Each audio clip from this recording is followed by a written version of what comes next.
Welcome to another video by Doctor's World. In this video, we will discuss idiopathic pulmonary fibrosis. What is idiopathic pulmonary fibrosis? It is the fibrosing pulmonary disease of unknown cause characterized by patchy and often bilateral interstitial fibrosis. The cause is unknown and it is characterized by patchy and often bilateral interstitial fibrosis. So it is the definition. Now we will come to the pathogenesis. In pathogenesis, actually the cause is unknown, but it is said that it is the combination of these environmental factors such as smoking, cigarette smoking, toxins and viral infections, and the persons who are at risk, for example, age more than 50 years and genetic predispositions to abnormal surfactant production, abnormal mucus production, and germ cell mutation that leads to the loss of telomerase. So these genetic predisposition lead to the development of idiopathic pulmonary fibrosis. How? These things cause persistent damage to these epithelial cells. These epithelial cells in the lung are, when damaged chronically and are not repaired properly due to this persistent injury, then immune response occurs that produces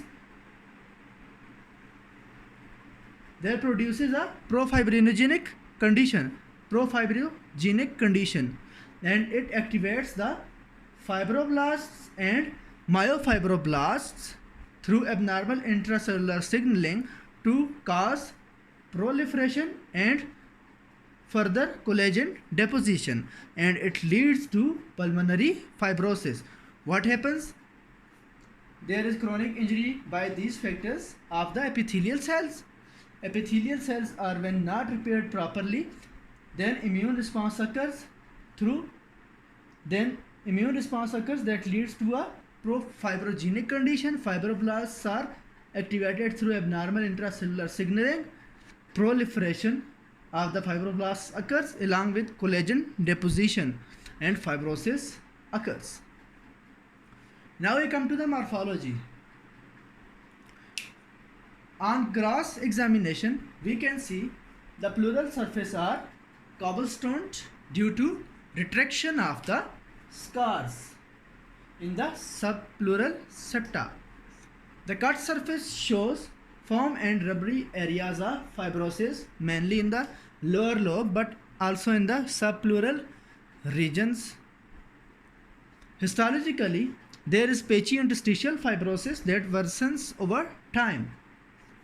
Fibroblastic foci are seen due to the deposition of collagen by the fibroblasts. Dense fibrosis is characterized by the collapse of the alveolar walls, due to which cystic spaces are formed, and when cystic spaces are formed, these are lined by the type 2 pneumocytes that are hypertrophied, or by the epithelial cells of bronchioles, and this is known as honeycombed appearance. Inflammatory cells including macrophages, neutrophils and lymphocytes are seen, and secondary pulmonary hypertensive changes are also seen. What are these secondary pulmonary hypertrophic changes?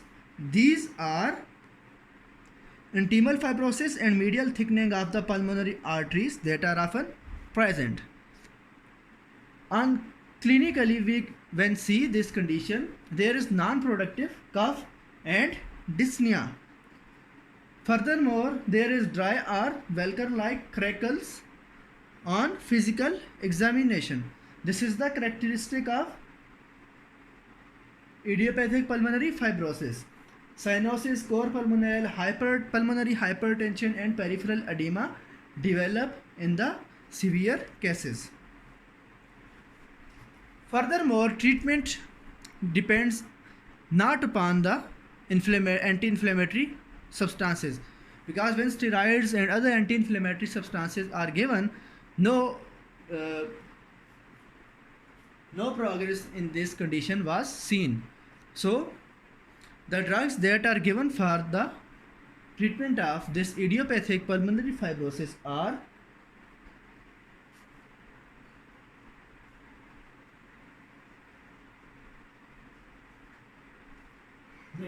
Tidanib, a tyrosine kinase inhibitor, and